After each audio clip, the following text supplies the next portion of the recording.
చేస్తున్నామండి. మహాగణుడైన రాజా, సర్వశక్తిమంతుడ, సర్వపర్యామి. మరి ఈ దినమున వాక్యం పరిచయం చేయుటకు నాకు చందాన్ని బట్టి వందనాలు, స్తోత్రాలు ప్రవ్వ.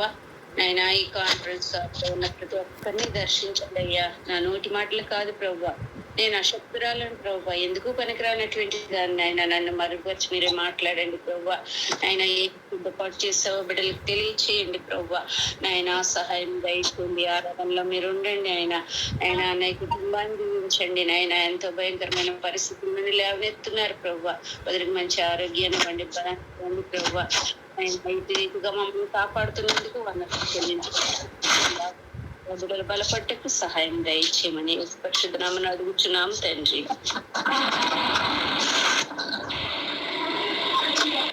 ఈ సమయంలో మన దేవుని మాటలు విందామండి. అందరికీ తెలిసిందే, లూకా సువార్త 15వ అధ్యాయంలో మరి ప్రభు వారు ఉపమానం చెప్తామండి. ఆ 15వ అధ్యాయంలోనే ఆయన 3 ఉపమానాలు చెప్తూ బోధించారండి. అయితే ఈ ఉపమానాలు మనం చిన్నప్పటి నుంచి వింటున్నాయే. అయితే ఇవన్నీ కూడా తెలుసు. వీటిలో అనేకమైన ఆధ్యాత్మిక సంగతులను నేర్చుకోవడానికి ఈ మాటలు మళ్ళీ నేను చెప్పడం జరుగుతుందండి. ఈ అధ్యాయం మొదటి నుండి మనం గమనించినట్లయితే ఆయన అంటే యేసు ప్రభు వారు చెప్పే బోధ వినడానికి ఎవరు వచ్చారండి? సుంకర్లు, పాపులు ఆయన దగ్గర రావడం చూశారు. ఎవరు చూసారంటే శాస్త్రులు, పరిసయ్యులు చూసి ఏంటి ఈయన వీళ్ళతో కలిసి వీళ్ళతో బోధిస్తున్నాడు, వీళ్ళతో కలిసి భోజనం చేస్తున్నాడు. మొదటి వచనంలో చూసాం, ఒకప్పుడు సమస్తమైన సుంకర్లను, పాపులను ఆయన బోధ వినుటకు ఆయన దగ్గరకు వచ్చి ఉండగా పరిసయ్యులను, శాస్త్రులను అది చూచి ఇతడు పాపులను చేర్చుకుని వారితో కూడా భోజనం చేయించున్నాడని సణుక్కున్నారంటండి. ఇలాగా యేసు ప్రభు చెప్పి బోధ వినడానికి సుంకర పాపులు రావడం చూసిన ఈ శాస్త్రులు, పరిసయ్యులు సణుక్కున్నారని వ్రాయబడింది. ఈ సణుగుడు మనకి భయంకరమైన పాపంలో ఒక పాపం అండి.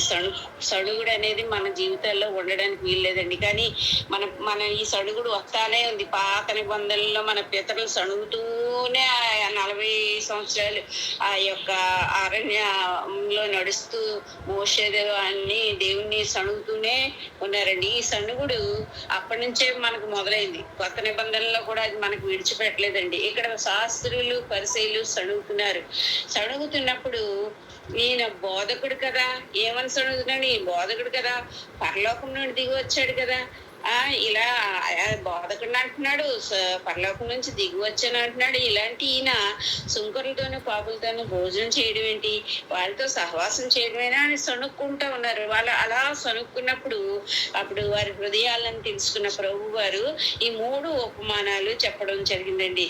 ఎందుకంటే ఆయన హృదయ రహస్యాలు ఎరిగినటువంటి వాడు కాబట్టి ఈ క్రింద 3 ఉపమానాలను చెప్పడం జరిగింది. యేసు తన బోధ ఉపమానంతోనే చెప్పేవారని చాలా మనం వింటున్నాము. మొదటిగా ఈ అధ్యాయంలో 3 ఉపమానాల్లో మొదటి తప్పిపోయిన గొర్రెల గురించి చెప్పారండి. 100 గొర్రెల్లో 1 గొర్రె తగ్గిపోతే అది తిరిగి దొరికినప్పుడు అందరూ సంతోషించారని, తర్వాత ఒక స్త్రీ నాణాన్ని పోగొట్టుకున్నప్పుడు దాన్ని కూడా ఇల్లంతా ఊడ్చి తను దొరికినప్పుడు తను అందరితో కలిసి సంతోషించినట్లుగా చెప్పాడు. 3వదిగా తప్పిపోయిన కుమారుని గురించి చెప్పారండి. ఈ తప్పిపోయిన కుమారుని గురించి మనం చాలా సార్లు వింటూ ఉన్నాం మనం.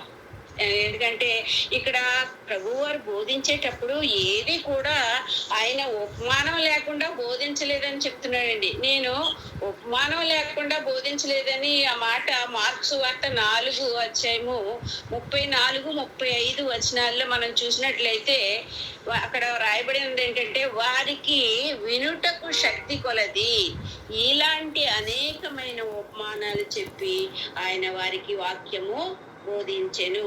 ఉపమానము లేకుండా వారికి బోధించలేదు, కానీ ఒంటరిగా ఉన్నప్పుడు శిష్యులకు అన్నిటినీ విస్తరించారు. ఒకవేళ శిష్యులకి ఈ ఉపమానాలు అర్థం కాస్తే ప్రభు ఎందుకు అలా చెప్పారు అన్నప్పుడు, ఒంటరిగా ఉన్నప్పుడు వారికి దాని గురించి చెప్పడం జరిగిందండి. అయితే ఇక్కడ ప్రతి విషయాన్ని కూడా యేసు ప్రభు వారు ఉపమానంతోనే చెప్పినట్లున్నారు. ఈ 3వ ఉపమానంలో నేను మీకు తప్పిపోయిన కుమారుని గురించి చెప్పాలనుకుంటున్నాను. ఇది ఒక కథగా మనం చిన్నప్పటి నుంచి నేర్చుకున్నామండి. కానీ దీనిలో అనేకమైన ఆధ్యాత్మిక సత్యాలు మనం చూస్తాము. దీనిలో నశించున్న మానవుని పట్ల ప్రభువు వారికి ఉన్న అపారమైన ప్రేమ, ఆ ప్రేమను మనం కొలవలేమండి. అంత అపారమైన ప్రేమను మనం చూస్తున్నాము. ఇక్కడ తండ్రి ఇల్లు అని ఉంది. తండ్రి ఇంటిని చిన్న కుమారుడు వదిలి వెళ్ళిపోయాడు. ఈ ఉపమానం చదివినప్పుడు వాళ్ళలో చిన్న ఒకరికి ఇద్దరు కుమారులు ఉన్నారండి. ఒక మనుషుడికి వాళ్ళలో చిన్నవాడు తండ్రి ఆస్తిలో నాకు వచ్చి బాగా మిమ్మల్ని తన తండ్రిని అడుగు, అతడు వారికి ఇచ్చి వారికి తన ఆస్తిని పంచిపెట్టాడు. కొన్ని దినములైన తర్వాత చిన్న కుమారుడు సమస్తమును కూర్చుకొని దూరదేశం ప్రయాణమైపోయి తన ఆస్తిని అంతటిని దుర్వ్యాపారం వల్ల పాడు చేశాను. అదంతా ఖర్చు చేసిన తర్వాత ఆ దేశం ముందు గొప్ప కరువు రాగా వాడు ఇబ్బంది పడసాగి వెళ్ళి ఆ దేశంలో చెంత చేరిన అది పందులు మేపుటకు తన పొలంలోనికి దాన్ని పంపిణీ. ఇదంతా మనం తెలిసిన విషయమే. అయితే ఇక్కడ తండ్రి ఇంటిని విడిచాడండి. తండ్రి అంటే దేవుడు, తండ్రి ఇల్లు అంటే దేవుని మందిరము. చిన్న కుమారుడు సుంకర్లకు పాపులకు సాదృశ్యంగా ఉన్నాడండి.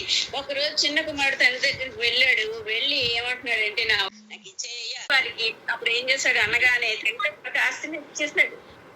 కొన్ని రోజులకి ఆస్తి అంతా పట్టుకున్నాడు. పట్టుకుని పోయి అన్ని పాడు చేసిస్తున్నాడు. కరువు వచ్చింది, ఆ దేశంలో కరువు వచ్చింది, తినడానికి తిండి లేదు. మరి ఏం చేయాలో తెలియని పరిస్థితిలో ఒక దగ్గర చేస్తే పందులు మేపడానికి అని కుదిర్చాడు. తిండి దొరకక పందులు పొట్టు కూడా తినడానికి తయారయ్యాడు.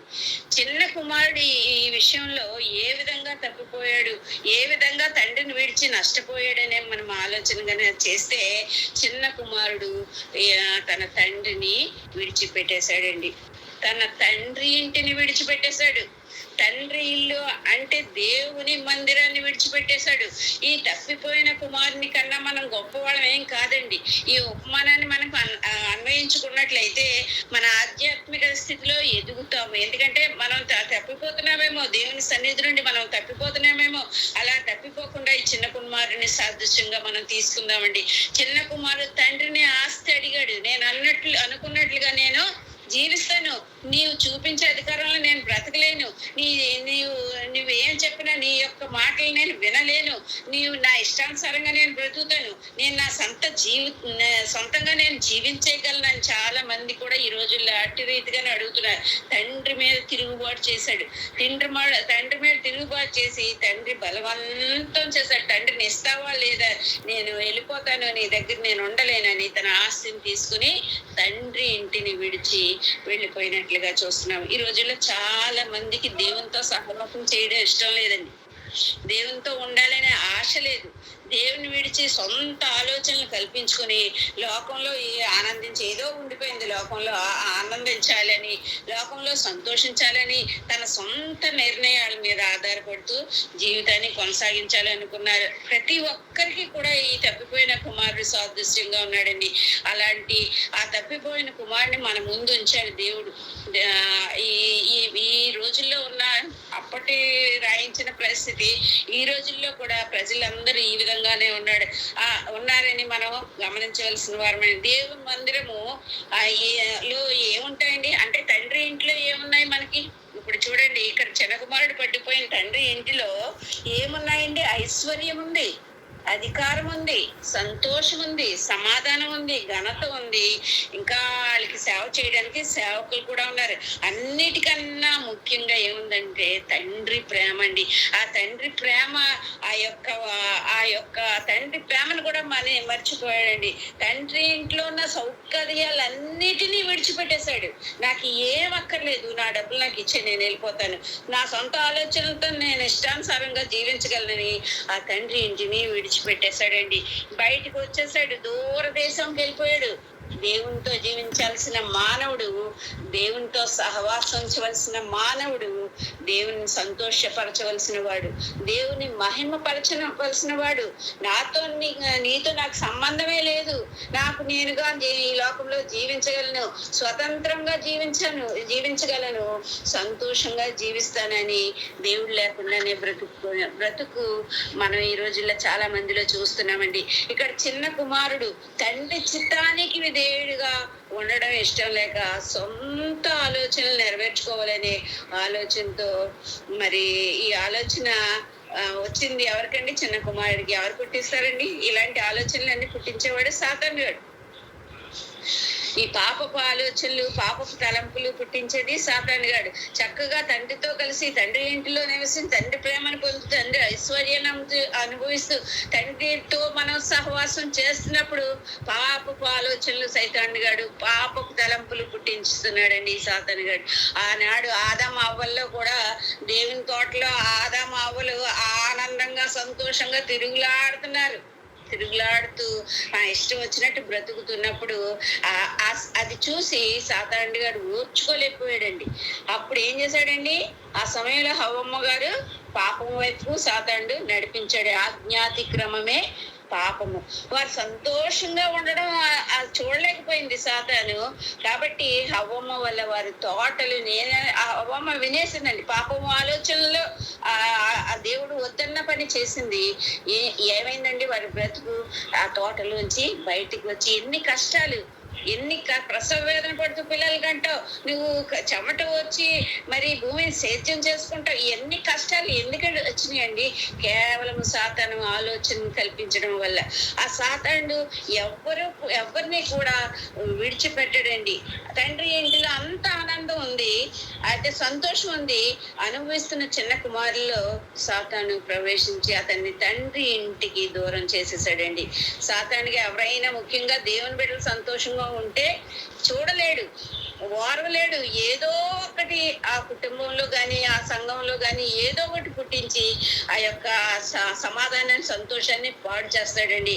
అలాగే కాబట్టి యోబు గారు ఎంత కుమార్తెలతో సంతోషంగా ఉంటున్నారని చూసి ఓర్వలేకపోయాడు అండి.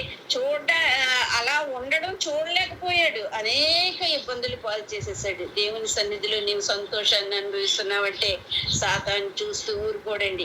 ఎలాగైనా నిన్ను దేవుని నుండి దూరం చేయాలి, దేవుని దేవాలయం నుండి దూరం చేయాలనుకుంటాడు. అట్టి రీతిగా ఆడు ఎప్పుడు కనిపెట్టుకుని ఉంటాడు. సాతాను జయించగల శక్తిని మనం పొందుకోవాలండి. దేవుని సన్నిధిలో కూడా మనం సంతోషము, సమాధానం, ఐశ్వర్యము, ధనగాతులు దొరుకుతాయని లేఖనాలు రాస్తున్నాయండి. నీవు దేవుని సన్నిధిలో సంపూర్ణ సంతోషం దేవుని సన్నిధిలో ఉందని దేవుని వాక్యం సెలవిచ్చిన రీతిగా ధన ఘనతలు, ఐశ్వర్యము ఆయన యందే గుప్తములై ఉన్నవని మనం చదువుకున్న రీతిగా ఈ దేవుని సన్నిధిని విడిచిపెట్టకుండా ఉన్న వాళ్ళకి ఈ చిన్న కుమారుల ఇంట్లో ఏ విధంగా మరి తప్పిపోయిన తండ్రి ఇంటిలో ఏ విధంగా అన్నీ ఉన్నాయో అటువంటి ఆశీర్వాదాలన్నీ దేవుని సన్నిధానంలో మనకు కూడా దొరుకుతాయండి. కానీ లోకాశలు వీటిని మన కన్నులకు మరుగు చేస్తుంది. ఏమీ కనబడకుండా లోకంలో ఏదో ఉంది ఆశ, ఆ లోక మన దేవుని సన్నిధిలో ఉన్న ఐశ్వర్యము, ధనను, ఘనతలు, సంతోషము, సమాధానాన్ని మన కంటికి మరుగు చేస్తుందండి. మనలోని పాపం వీటిని గ్రహించకుండా చేస్తుందండి. మనలో ఉండే లోకాశలు, కోరికలు, పాపములు మనల్ని దేవుని మందిరానికి దూరం చేస్తున్నాయి. మనలో ఉన్న ఈ పాపాన్ని విడిచిపెట్టే వారముగా ఉండాలని దేవుని వాక్యం సెలవిస్తుంది.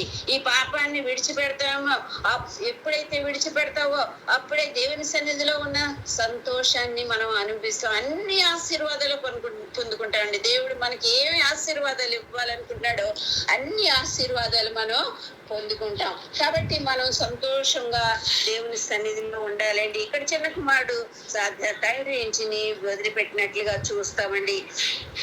అయితే మరి హెబ్రీ రాసిన పత్రిక 3వ అధ్యాయము 12 నుంచి 15 వరకు చదివినట్లయితే, సహోదరులారా, జీవము గల దేవుని విడిచిపోవునట్టి విశ్వాసము లేని దుష్ట హృదయము మీలో ఎవని యందైనను ఒకవేళ ఉండునేమో అని జాగ్రత్తగా చూసుకొనుడి. జీవము గల దేవుణ్ణి విడిచిపోనట్టి దుష్ట హృదయం అంటండి. ఎంత చక్కగా వర్ణిస్తున్నారో ప్రభు వారు. నేడు మీరు ఆయన శబ్దము వినిన ఎడల కోపం పుట్టించినప్పటి వలె మీ హృదయములను కఠినపరచుకున్నప్పుడు ఆయన చెప్తున్నారు. చేత మీలో ఎవడనో కఠినపరచుకొనున్నట్లు నేడు అనబడు సమయం ఉండగానే ప్రతి దినమును ఒకరినొకడు బుద్ధి చెప్పుకొనుడి. అనగా మొదటి నుండి మనకున్న దృఢ విశ్వాసం అంత మట్టుకు గట్టిగా చేపట్టిన ఎళ్ళ క్రీస్తులో పాలువరైన ఇక్కడ దేవుడు చెప్తున్నాడండి మనకి, జీవము గల దేవుణ్ణి విడిచిపోనట్టు విశ్వాసం లేని దృష్ట హృదయం మనలో ఉండకుండా చూసుకోమంటున్నాడండి. ఆయన మాట వినకుండా మన హృదయాలను కఠినపరుచుకుంటున్నామేమో, ఆయన వాక్యం మన హృదయాల్లో బలపరచకుండా ఆయన మన చెవులు మూసుకుంటున్నామేమో, దేవుణ్ణి విడిచిపెట్టాలి, దేవునితో సహవాసం మాకొద్దు, దేవుని మాటలు మేము వెళ్ళేమని అటువంటి దుష్ట హృదయం మనలో ఉండకుండా జాగ్రత్త పడాలని దేవుని వాక్యం సెలవిస్తుంది. ఒకసారి దేవుని దగ్గరికి వచ్చి ఆయన విడిచిపెడితే నీ జీవితంలో అంతా చీకటండి. మన జీవితంలో ఏ కార్యాలు జరగవు.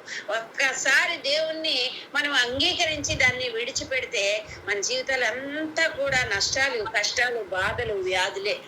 ఇక్కడ చిన్న కుమారుడు తన హృదయాన్ని కఠినపరుచుకున్నాడు.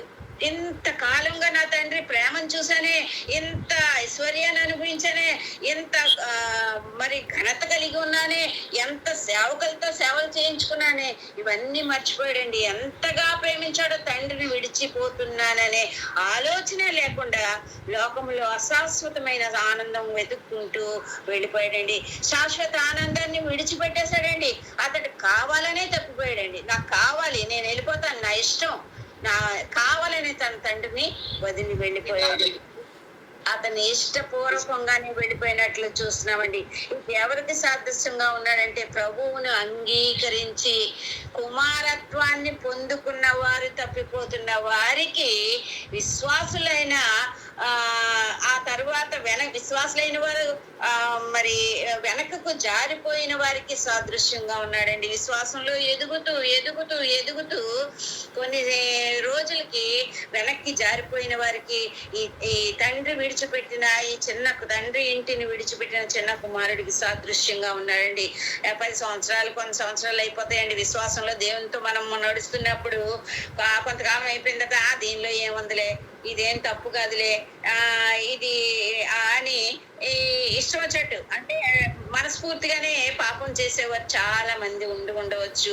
దేవుడు క్షమిస్తాడులే, మనం ఎన్ని చేసినా క్షమించేస్తాడు, ఎందుకంటే నేను దేవునితో ఉన్నాను కదా అని కావాలనే పాపం చేసేవారు ఈ లోకంలో మనకు కనపడుతున్నారు. వారి చిన్న కుమారునికి సాదృశ్యంగా ఉన్నారు. దేవుని మందిరంలో కాకుండా మరొక చోట ఆనందం ఉందని పరుగులెడుతున్నావా, మరొక చోట సంతోషం ఉందని పరుగులెడుతున్నావా, ఏం చేస్తున్నారు మనం పరిశీలన కానీ చేసుకుంటే ఆదివారం దేవుని సన్నిధిని విడిచిపెట్టి పరుగులు ఎడుతున్నారేమో.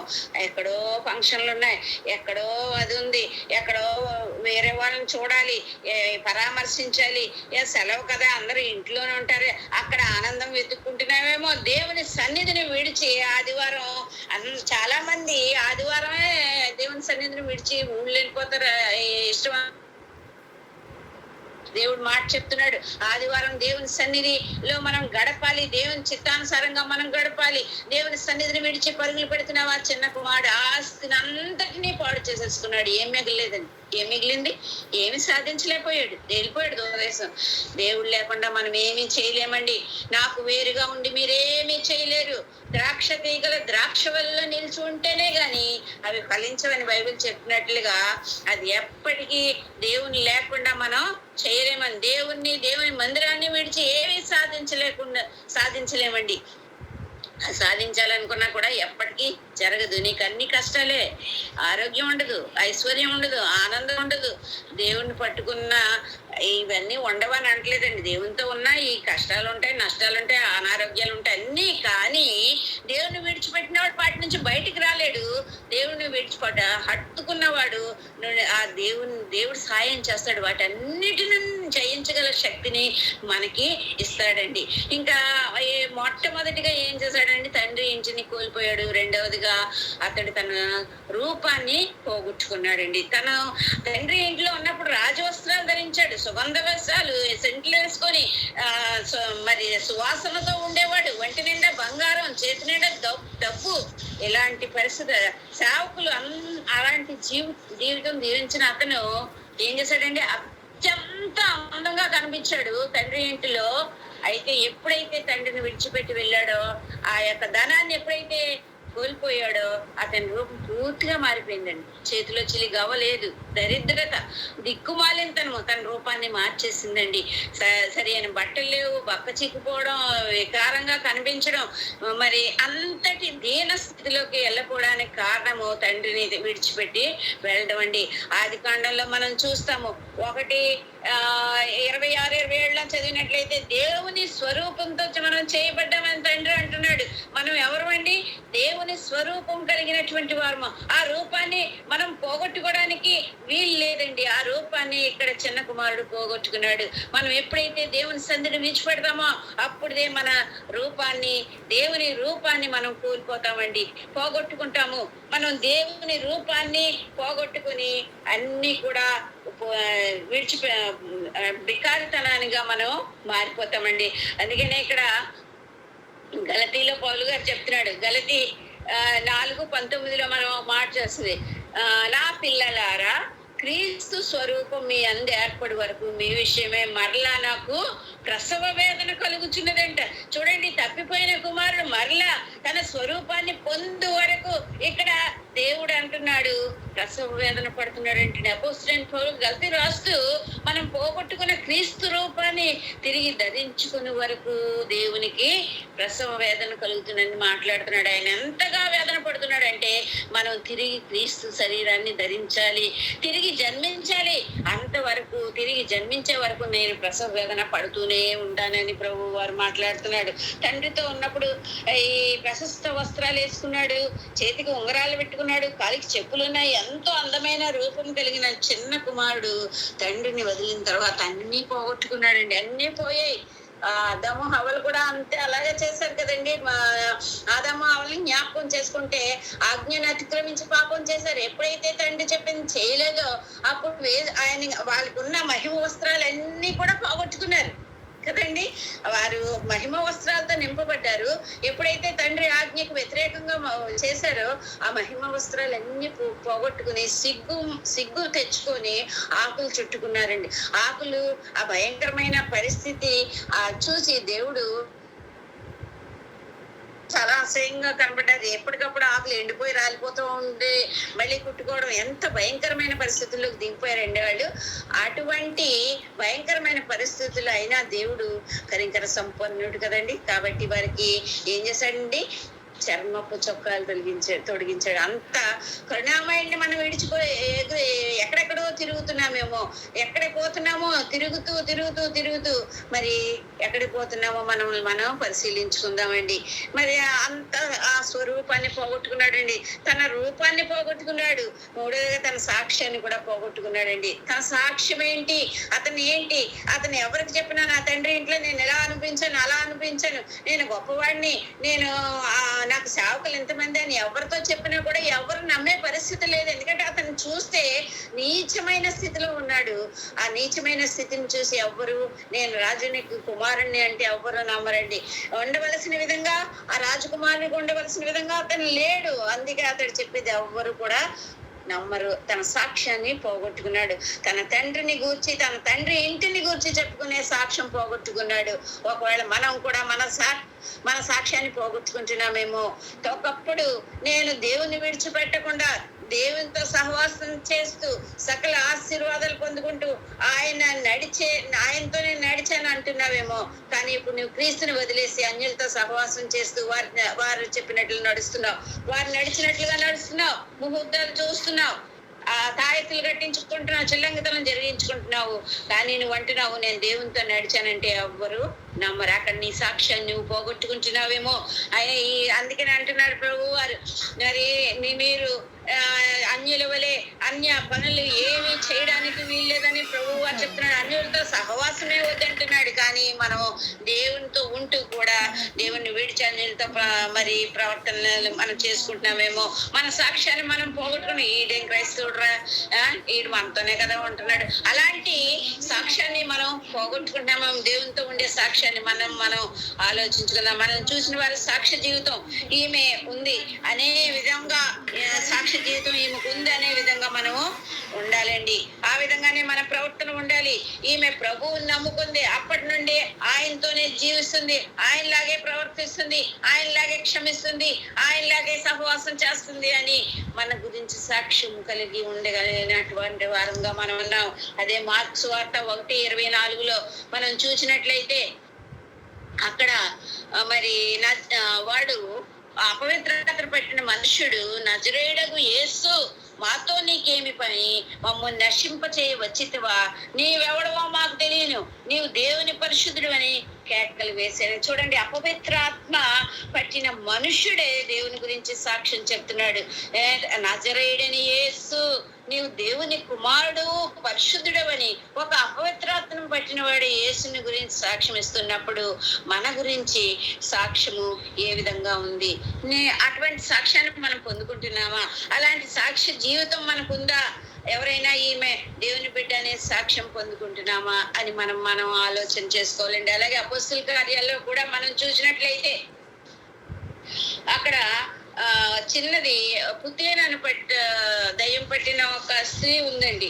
అందులో అపోస్తుల కార్యాలు 16-17 మేము ప్రార్థనా స్థలం వెళుచుండగా పుతేనను దయ్యం పట్టినదై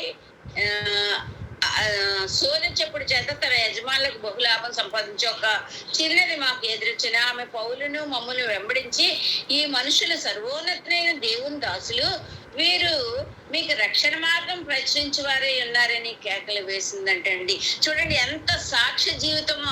ఆ దయ్యం పట్టిన స్త్రీ పౌలు గారిని, వారితో ఉన్న కొంతమందిని వెంబడించి ఆ రూపాన్ని చూసి, వీరు తేజోమయ వర్చస్సు, వారి వెలుగు చూసి ఆమె ఏమంటుందంటే, వీరు దేవుని కుమారులు, వీరు రక్షణ మార్గంను ప్రచురించడానికి వచ్చారని చెప్తుంది. దేవుని దాసులు, వీరు రక్షణ మార్గాన్ని మీకు ప్రకటిస్తారు అనేక దినములు వారితో ఉంటూ కేకలు వేసి చెప్పిందండి. అంత గొప్ప సాక్ష్యం పొంది అలాంటి సాక్ష్యాన్ని చిన్న కుమారుడు ఇక్కడ పోగొట్టుకున్నాడండి. అయితే ఇక్కడ మళ్ళీ ఈ మాట మనం చూసినట్లయితే బుద్ధి వచ్చినప్పుడు అనే మాట మనం చూస్తాం. చూడండి, 17వ వచనంలో, అయితే బుద్ధి వచ్చినప్పుడు వాడు నా తండ్రి వద్దకు, ఎంతో మంది కూలి వాంటరికి అన్నం సమృద్ధిగా ఉంది, నేనైతే ఇక్కడ ఆకలితో చచ్చిపోవచ్చున్నాను, నేను లేచి వెళ్ళి తండ్రి వద్దకు వెళ్ళి తండ్రి అక్కడ వెళ్తానని ఆలోచన చేసుకున్నాడండి. అయితే బుద్ధి వచ్చినప్పుడు, ఎప్పుడైతే పాపం చేత పట్టుబడి నాశనమైన స్థితిలో వచ్చాడో అప్పుడు బుద్ధి వచ్చింది. ఎవరికండి? చిన్న కుమారునికి బుద్ధి వచ్చింది. బుద్ధి వచ్చి అంటున్నాడు, బుద్ధి వచ్చి ఏం చేసుకుంటున్నాడు? గతాన్ని గుర్తు చేసుకుంటున్నాడు. గతం ఏంటండి? నేను ఎవరి కుమారుణ్ణి, ఎక్కడ ఉండవలసిన వాడిని, ఎక్కడ ఉన్నానయ్యా, ఎందుకు నాకు ఈ గతి పట్టింది అనుకుని తన పూర్వపు స్థితిని తన తండ్రి ఇంటిని జ్ఞాపకం చేసుకుంటున్నాడండి. నేను నా తండ్రి ఇంట్లో ఉన్నప్పుడు ఎలా ఉండేవాడిని, ఈ మురికి స్థితి నాకెందుకు, ఇది కారణం నేనే, దీనికి కారణం నా సొంత ఆలోచనలతోనే నేను నా చిత్తాన్ని నెరవేర్చుకుని తండ్రి ఇంటిని వదిలి వెళ్ళిపోయానే, అయ్యో ఎందుకు నాకు ఈ పరిస్థితి వచ్చిందని గతాన్ని గుర్తు చేసుకుంటున్నాడండి. ఎందుకు నేనే బ్రతుకుతున్నాను అని దేవుడిని దగ్గర ప్రాధాయపడతా. అందుకనే దేవుడు చెప్తున్నాడు, దేవుడు చేసిన మేళ్లను, దేవుడు చేసిన క్రియలను మనం మర్చిపోకూడదండి. దావీదు భక్తుడు 103 నా ప్రాణమా యెహోవాను సన్నిధించము, ఆయన చేసిన ఉపకారముల్లో దేనిని మరువకమని చెప్తున్నాడు. కాబట్టి ఎప్పుడు కూడా మనం మర్చిపోకూడండి. దేవునితో సహవాసం చేయాలి, దేవుని దగ్గరికి మనం విడిచిపెట్టకుండా ఉండాలి. దేవునితోనే మనం ఉండగలిగినప్పుడు మనకి దేవుడు సహాయం చేసేవాడు అన్నాడు. అంతేకాకుండా మరి ఇర్మియా గ్రంథము 2వ వచనము 19వ మార్చుతాం. నీ దేవుడైన యెహోవాను విసర్జించుటయు, నీవు నా ఎడల భయభక్తులు లేకుండుటయు, బాధకును శ్రమకును కారణమని తెలుసుకొని గ్రహించినట్లు నీ చెడుతనం నేను శిక్షించును. ఇక్కడ చూసారండి, నా ఎడల భయభక్తులు లేకుండా నీవు దేవుడైన యెహోవాను విసర్జించావు, బాధకు శ్రమకు కారణమని తెలుసుకొని గ్రహించావు, నీ చెడుతనము నిన్ను శిక్షించింది. అటువంటి స్థితిలో దేవుణ్ణి విడిచి తిరిగి వారికి దేవుడు అంటే భయం ఉండదండి. అందుకే అవి బాధకు శ్రమకు కారణమని చెప్తున్నారు అని తెలుసుకున్నట్లు మన చెడుతనమే మనల్ని శిక్షిస్తుందని చెప్పబడింది. తండ్రి ప్రేమను జ్ఞాపకం చేసుకున్నాడు. తండ్రి మరి ఏం చేస్తాడండి, చెడ్డవారి మీదనో మంచివారి మీదనో తన ప్రేమను చూపిస్తాడండి. తండ్రి చెడ్డవాడే, కొడుకు చెడ్డవాడైనా మరి ఎవరైనా సరే తండ్రి తన ప్రేమలో మార్చుకోడండి. చెడ్డవాడైనా మంచివాడైనా ఒకే విధంగా ప్రేమిస్తాడు. అటు రీతిగా ఇక్కడ చిన్న కుమారుడు మరి తండ్రి ప్రేమను జ్ఞాపకం చేసుకున్నాడు. తండ్రి ఇంటిలో దేవుని తోడి సహవాసం ఉంటుందండి. తండ్రి ఇంటిలో దేవుని తోటి సహవాసం ఉంటుంది. ఆ సహవాసంలో ఏముంటుందండి, తండ్రి ఇల్లని దేవుని సన్నిధిలో ఆ సహవాసంలో ఆనందం ఉంటదండి. ఆ సహవాసంలో విశ్వాసం అందరితో కలిసి అనుభవిస్తామండి.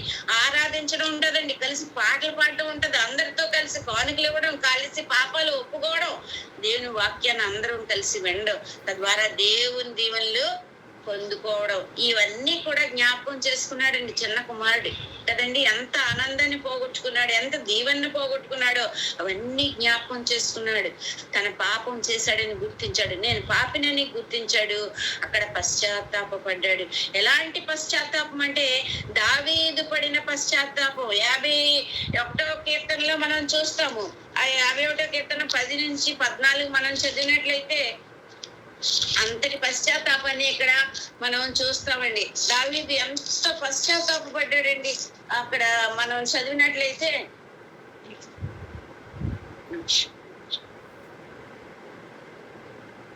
ఆ 10వ వచనం నుంచి మనం చూసినట్లయితే, దేవా నా యందు శుద్ధ హృదయము కలుగజేయము, నా అంతరంగములో స్థిరమైన మనసు నూతనముగా పుట్టించుము, నీ సన్నిధిలో నుండి నన్ను త్రోసివేయకము, నీ పరిశుద్ధాత్మ నా యొద్ద నుండి తీసివేయకు, నీ రక్షణానందం నాకు మరలా పుట్టించుమని అడుగుతున్నాడండి.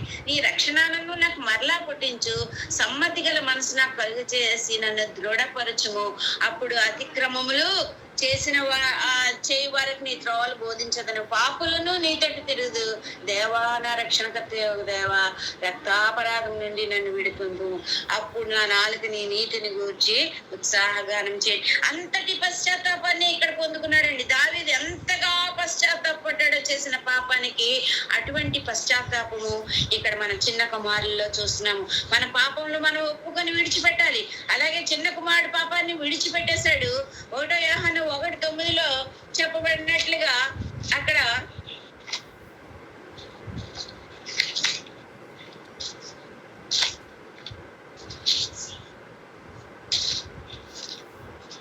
ఒకటో యోహాను 1:9 మనం చెప్పడినట్టుగా మన పాపంలో మనం ఒప్పుకొని ఆయన నమ్మదగిన వాడును నీతిమంతుడును గనక ఆయన మన పాపములను క్షమించి సమస్త దుర్నీతి నుండి మనల్ని పవిత్రులుగా చేస్తాడన్నాడు.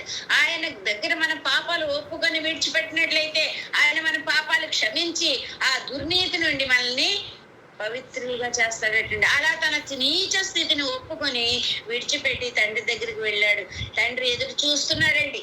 అక్కడ వెళ్ళాడు కానీ తండ్రి, కుమారుడు వెళ్ళిన దగ్గర నుంచి తండ్రి ఎదురు చూస్తున్నాడు. నా కుమారుడు తప్పగా నా దగ్గరికి తిరిగి వస్తాడు అని ఎంతగానో ఎదురు చూస్తున్నాడు. అప్పుడు కుమారుని చూశాడండి, దూరం నుండి చూచాడు, కుమారుని చూచాడు. అక్కడ కుమారుని గుర్తు పెట్టాడండి. రాజకుమారులా ఉండే నా కుమారుడు ఇప్పుడు ఒంటరిగా బికారిగా బట్టలు చిరిగిపోయి మాసిన గడ్డం, మాసిన తల, దుర్వాసంతో వస్తున్నాడు.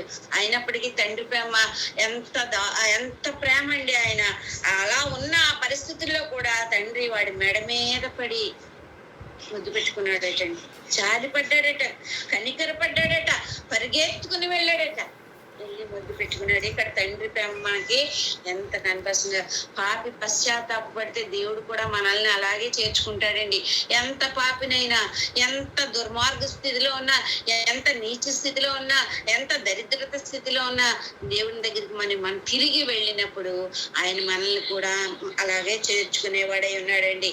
ఇర్మియా అంటున్నాడు 5:25 అధ్యాయము 23-24 వచనాల్లో కూడా మనం చూసినట్లయితే అక్కడ దేవుడు మాట్లాడుతున్నాడు. ఈ జనులు తిరుగుబాటును ద్రోహంను చేయి మనసు గలవారు, వారు తిరుగుబాటు చేయుచు తొలగిపోతున్నారు. వారు రండి మన దేవుడైన యెహోవా యందు భయభక్తులు కలిగి ఉందము అనే ఆయనే తొలకరి వర్షమును కడవరి వర్షమును దాని దాని కాలమున కురిపించువాడు కదా. నియమింపబడిన కోతకాలపు వారములను ఆయన మనకు రప్పించునని తన మనసులో అనుకున్నారు. ఇలాగా దేవుని దగ్గరికి రావాలని అనుకోరు. మన దేవుణ్ణి అంటున్నాడు, ఈ జనులు తిరుగుబాటు ద్రోహము చేయు మనస్సు గలవారు. నిజంగా అంతేకాదు, దేవుడు ఇర్మియా ప్రవక్త ద్వారా మాట్లాడుతున్నాడు, భ్రష్టులైన పిల్లలారా తిరిగి రండి, నేను మీకు యజమానుడను. అంతగా దేవుడు మనల్ని పిలుస్తుంటే బుద్ధి లేకుండా మనం ప్రవర్తిస్తున్నామేమో. బుద్ధి జ్ఞానము సర్వ సంపదలు ఆయన యందే గుప్తములై ఉన్నాయి అంటున్నాడు. అవును, బుద్ధి జ్ఞానాలు ఆయనే ఇచ్చేవాడు కాబట్టి మనం ఆయన దగ్గరికి వెళ్ళాలండి. ఆయన్నే మనం సేవించాలి, ఆయన్ని విడిచిపెట్టకూడదు. ఆయన ఎప్పుడైతే విడిచిపెడతామో అప్పుడు మనం ఎందుకు పనికిరాని జీవితం జీవిస్తాము. ఇక్కడ కుమారుడు ఒక బికారిలాగా రావడం చూసిన తండ్రి వెంటనే ఏం చేశాడండి, ప్రశస్త వస్త్రములు తెప్పించి తొడిగించాడు, చేతికి ఉంగరం పెట్టాడు, పాదములు చెప్పులు తొడిగించాడు. అంతేకాదండి, విందు చేయించాడు. ఒక పాపి నాయన పాపంలో వెళ్ళిపోయి తండ్రి దగ్గర తిరిగి వచ్చినప్పుడు అంతకన్నా గొప్ప స్థితి దేవుడు ఇచ్చినట్లుగా అన్నీ పట్టుకుపోయాడు, అంతా తీసుకుపోయాడు, అంతా కోల్పోయి తిరిగి వచ్చిన కుమారుడికి ప్రశస్త వస్త్రాలు జరిగించాడండి. ఎంత గొప్ప విషయం అండి. చేతికి ఉంగరం పెట్టాడు, పాదాలకు చెప్పులు తడిగించి, అంతేకాదండి విందు కూడా చేయించాడండి. అలాగే 100 గొర్రెల్లో తప్పిపోయిన గొర్రె గురించి అది దొరికినప్పుడు ఎంత ఆనందించాడో, భుజం మీద వేసుకుని ఎంత ఆనందించి అందరితో కూడా సంతోషించినట్లుగా మనం అట్టి రీతిగా తప్పిపోయి వచ్చిన ఈ కుమారుణ్ణి కోసము ఎంతగా ప్రేమించాడు. ఇంకా అధికమైన ప్రేమను కనపరిచాడండి, ఉన్న ప్రేమ కన్నా అధికమైన ప్రేమను కనపరిచాడు. విందు కూడా చేయించాడండి. మనమందరం తప్పిపోయిన కుమారుడు వంటి వారమే. మన తండ్రి విడిచి పాపంలో కొట్టుకుపోతున్నామేమో, నాశనమైన స్థితిలో పశ్చాత్తాప పడకుండా మనం ఇష్టం వచ్చినట్టు తిరుగుతున్నామేమో. మరి మనల్ని మనం పరిశీలించుకోవాలండి.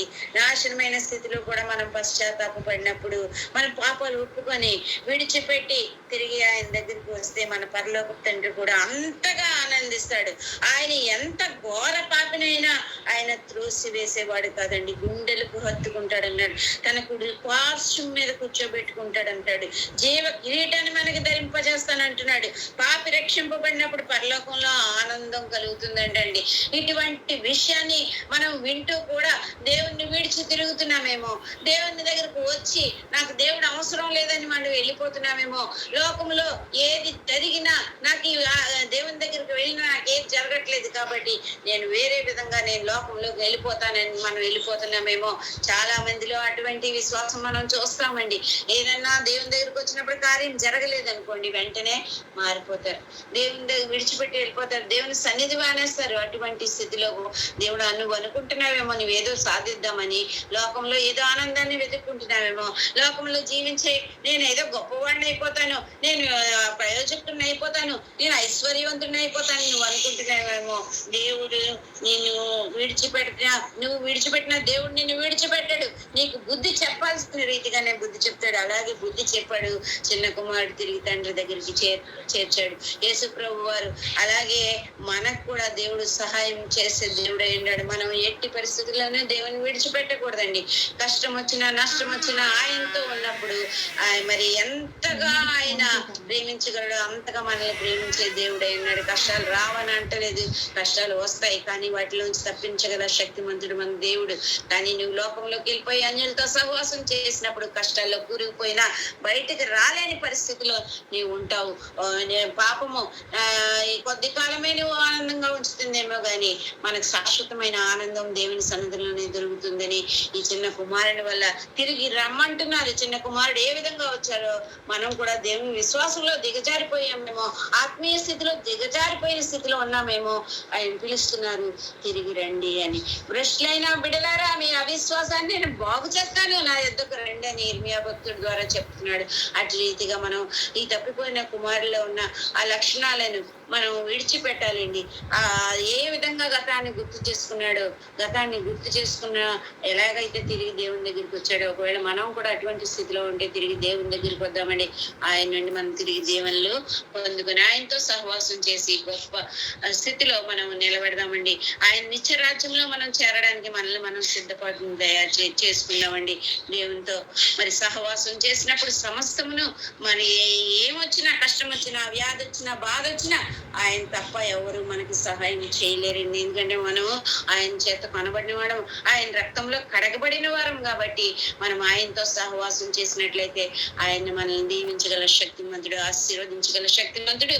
మన కుటుంబాల చుట్టూ ఆయన రక్తము కంచిగా వేసే శక్తిమంతుడు కాబట్టి ఏ విధమైన సైతాను మనల్ని అంటకుండా ఆయన కాపుదల ఇచ్చే దేవుడు కాబట్టి మనం అందరం కూడా ఆ చిన్న కుమారుడు వలె కాక మన జీవితాలు దేవునికి సమర్పించుకొని ముందుకు సాగాలని ఈ వాక్యం ద్వారా తెలియజేస్తున్నాయి. ఈ వాక్యం దేవుడు దీవించిన గాక.